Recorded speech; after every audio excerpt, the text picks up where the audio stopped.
This is Walt Disney World Today. Give us 5 minutes and we'll give you the world. It's Wednesday, May 3rd, 2006, and this is episode number 95 of Walt Disney World Today. I'm Matt Hochberg from MGMstudios.org. On the show today is Mike Newell of Mouse World Radio. Welcome, Mike. Hi, Matt. I'm eating my Wonka bar. Thanks, Mike. Don't forget to turn your lighter on and wave it in the air. Yeah, man. We also have Muscles Marinara, Mike Scopa of MousePlanet.com on the show. Welcome, Mike. Okay, here's our man, Lefty Marino, noted smuggler. Gonna take my camera off for a second, show you how us official undercover guys pick a lock. Good old Sounds Dangerous. It's good for some air conditioning. Yep. That's also the reference in the unofficial guide to me. If you want to find my name in the unofficial guide to Disney World, it's on the last page, last word, but you can find my name. 2006? Yep. Just before that, it says copyright 2006. Copyright. Outstanding. Well, it's Wednesday, and that means we're answering your listener questions. So if you've got a question, email us at questions@wdwtoday.com, and we'll answer it live on the show for you. Our first question comes from Renee O'Barden of Exeter, New Hampshire. That's about 30 miles to my east. The whole state's like 60 miles. Renee's question is, I love your podcast, and I have listened to it every day since I purchased my iPod in January. You all have great senses of humor, and for what it's worth, I've never been to Animal Kingdom, but my mother and father have, and they give it the same ho-hum rating you do. Thank you, Renee. Spoken like a true New Hampshire granite stater. Renee goes on to say, I am going to Disney World later on in the year. Of course, I can't wait because it is going to be much colder up here in New Hampshire. This will be my third time to Disney, and I'm traveling with my mother and father and twin 8-year-old daughters. In the past, we have chosen to eat off Disney property at places like Ponderosa, decent cheap buffets, Olive Garden, etc. I noticed that Ponderosa had a small store attached to it that advertised cheap Disney tickets. Unfortunately, I did not check the prices because I had already purchased my tickets. My question is, are these places legitimate businesses? And if so, how much cheaper are their tickets than the gate price or prices you can find online? Well, I have an opinion on this. I'll let someone else go first, though. Well, I guess I'll go first. I just am very wary about purchasing any tickets outside the official channels that you would. I have just been, as a matter of fact, the last couple of weeks, several friends of mine have been asking me the same thing, and we've gone over it many times that you're not sure if you're going to get legit tickets. There are people out there who can counterfeit tickets just like they can counterfeit money. You're not going to really save any money. The only money that you may save, if it is legit, is that you may end up having to spend several hours going through a timeshare tour, and that's the only way that I can think that you might be getting a discount. Other than that, you're better off just going and getting them directly from Disney. That's my opinion. Yeah, I'm not big fans of these places. A lot of times, if they are cheaper, it's because they buy partial tickets. At least they had in the past. A lot of times, also, they're cheap Disney tickets because you have to go take tours of timeshares, right, which can be worth. Some people, my father used to do it all the time. He would disappear for a day and come back with Disney tickets for the family. I mean, it worked out, but it's a hard sell timeshare. The ones that don't do any of these shady things probably aren't any cheaper than the tickets you could probably find online at, say, like MapleLeafTickets.com or Central Florida Tickets. We'll put links in the show notes for them. I don't think you're saving any money. I wouldn't waste my time at those places. And again, they could be shady, so you don't want to even put yourself at risk. Go to a reputable place.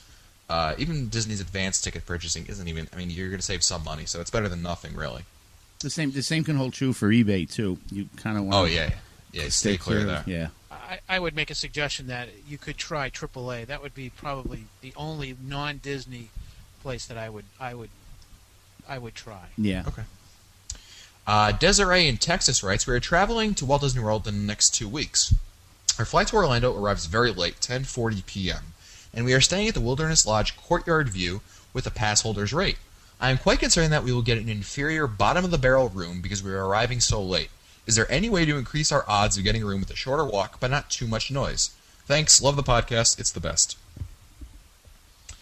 Well, I can tell you, Desiree, in my experience, this is from my girlfriend who used to work at All-Star Resorts in the and reservations over there on the front desk. And the way it works is about a week before your reservation. In fact, it's 5 to 7 days before your reservation comes, your check-in date. Your reservation comes into the computer system. Before that, it's out of the computer system. So 5 to 7 days before your trip, meaning a couple days before your trip, call up the front of the resort, the Wilderness Lodge. Call them up and say, I'm coming, I'm arriving on such and such date. I would really like a room wherever. Look at the map and figure out where you want to stay. They can't promise you anything, but they can certainly accommodate, they'll certainly do their best to accommodate you. So if you're concerned about that kind of stuff, if they have the note in there, they can try to do something for you. That's my advice. Anyone else have any tips? I would say there are two things to do, Matt. Well, besides what you had mentioned, if you are going through a travel agent, the travel agents know. The travel agents have relationships with the people who do the room scheduling down there, so they are very much on your side and can be a very, very good way of getting where you want to be placed. Also, at the time you book the reservation, if you do book through a travel agent, make these feelings known so that they know ahead of time. Sometimes within the initial booking you can specify that. In the olden days you could send a fax, and I used to do that, but I don't believe all of them are, even if any of them are accepting faxes now 3 or 4 days before your arrival. So this is a great indication as to how useful it can be to go through a travel agency and have them do this for you. Our next question comes actually from a friend of the show. It's Lou from Beyond Main Street. He does a video podcast, which I'll put a link in the show notes to. He writes, Hi, Matt and everyone. I have been an annual pass quite a few times over for the past 10 years, and have never been out to Mickey's Not So Scary Halloween Party and plan to go out this October. I plan to purchase passes that when they come out over the next few months, but I'm curious, how many tickets can I buy per annual pass? There will be a large party, about 10 of us, traveling with us this year, and I was curious as to how many tickets I can buy with the annual pass discount. I have enjoyed the show and all your guests since its conception, and look forward to many more. Anyone got the answer to this?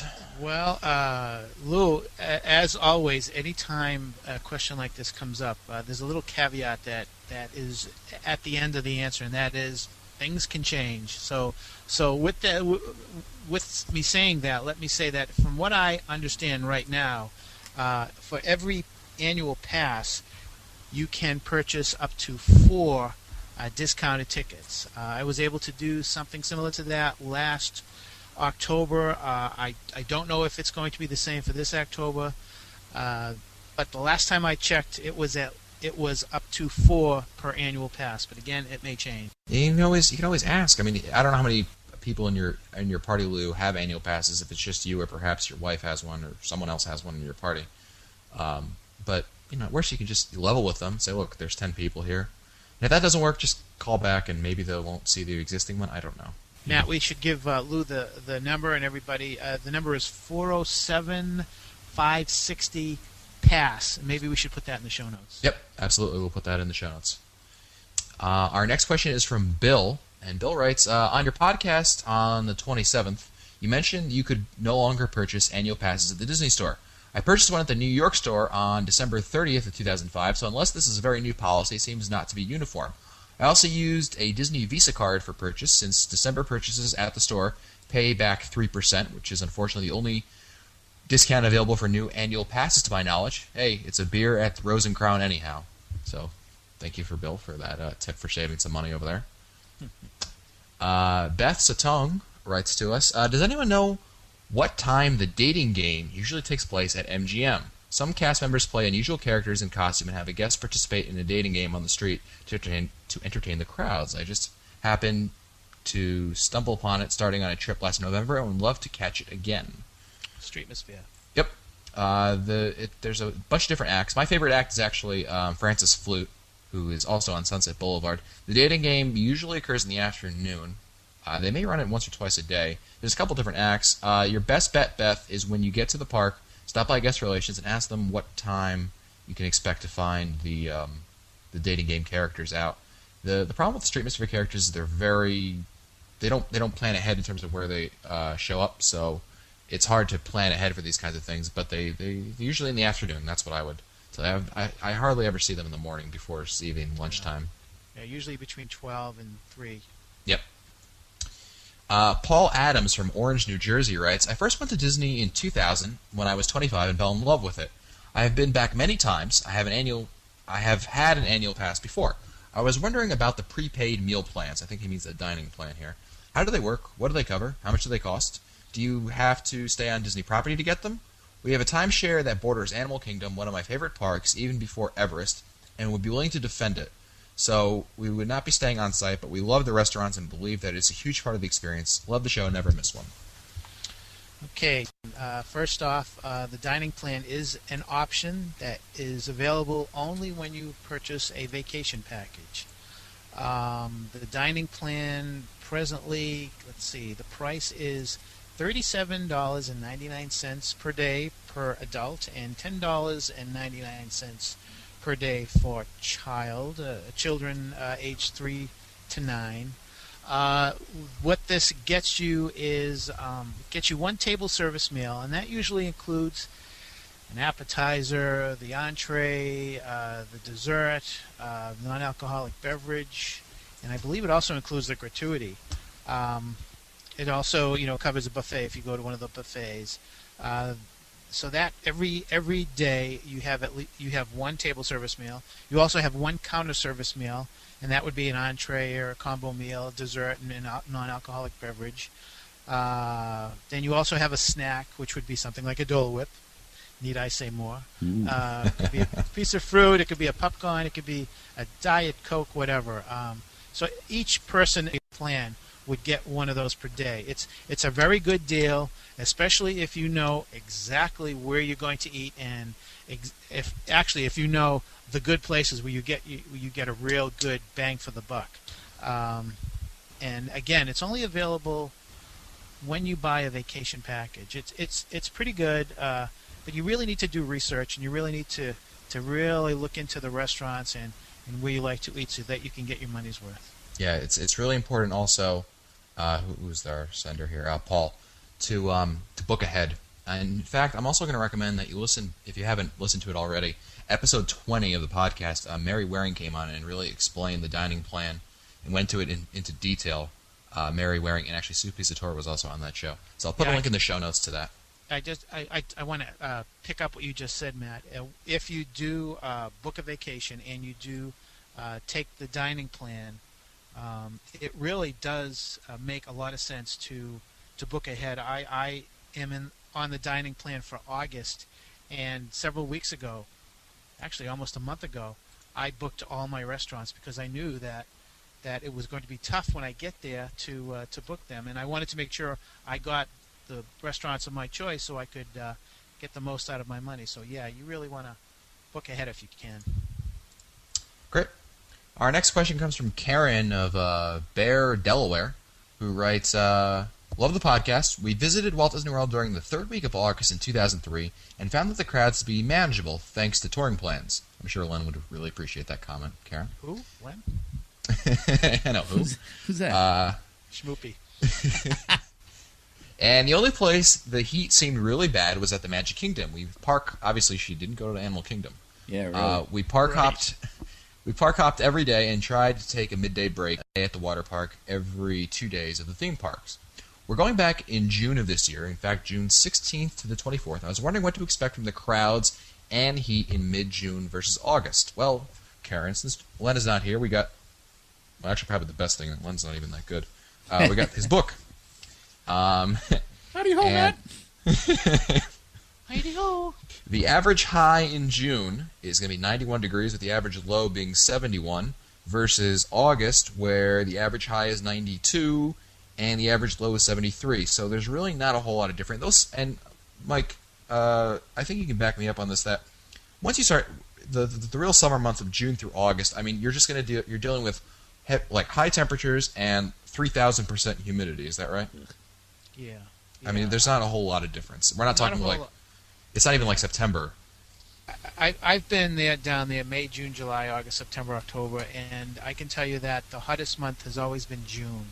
I don't know why, but I have seen 100-degree temperatures down there in June, and I have never seen 100-degree temperatures in July or August. So June seems to be the the hot month. I don't think that you're going to see as much rain in June as you would in August and in July, but Yeah. it's going to be hot. And the thing is to get out early, to hit the parks early, and then when the philosophy is that when the 12 o'clock hour comes, between 12 and 4, you really should try to avoid sunlight and try to duck into stores and shops or whatever. And then after 4 o'clock, it's not too bad. But the hours between 12 and 4 are the hottest times of the day. I would tell you, if you're debating between those two times, also I think August is probably your best bet, because of the simple fact that, especially the last part of August, last couple of weeks, the parks really die. And I'm also going to put a link to touringplans.com crowd calendar, so they can give you an idea of what to expect. It is hurricane season. Yeah, Mike Scopa just mentioned to me that there are hurricanes there. But there's hurricanes in June also, Mike. If I'm there. Not if I'm not there, I should say. But I was going to say, I think August is better because a lot of the kiddies start going back to school, especially Right. in the South. past couple of years. The starting date has become earlier and earlier. Karen also writes, on another note, a couple suggestions. You mentioned that the give us 5 minutes and we'll give you the world slogan. How about give us a few minutes and we'll give you the world? Would apply to podcasts of any length. Yeah, one of these days we may get around to changing it. And she also writes that I'd love to see pictures of you regulars and guests. Would be great to put a face to the voices that I now listen to so much. I You like can find that. you can find our pictures at the post office anyway, so it's not a real problem. Our last question today comes from Phil DeLucia of White Plains, New York. Who Yay. writes, Sorry. All It's close to me. okay. My picture on Mouse Planet. There you go. You discussed the Disney Photo Pass in episode 67. I agree the prices charged discourage ordering photos. We are using one great feature of this in our recent trip. My mother-in-law and father-in-law are in Disney. I got their Photo Pass ID, so I was able to bring up their pictures daily. It gives my family and I the opportunity to share their vacation with them without actually having to wait for them to get home. That's a good idea, actually. Mm-hmm. As long as they take all their pictures with Photo Pass. Right. But yeah, I don't think... Does she mention the button print screen? No. I don't think I don't think she mentioned that one. For those of you some of our newer listeners who maybe haven't heard, we're not big fans of the PhotoPass system, only because it's prohibitively expensive Yes. to buy more than even one photo. I mean, what they charge for it, it's just ridiculous. Well, that's it for us today. This has been episode number 95 of Walt Disney World Today. If you want to find older episodes, read our show notes, or send us your comments, visit the Walt Disney World Today website at www.wdwtoday.com. You can also email us at questions@wdwtoday.com. For Len Testa, Mike Scopo, and Mike Newell, I'm Matt Hochberg. We'll see you on the next show.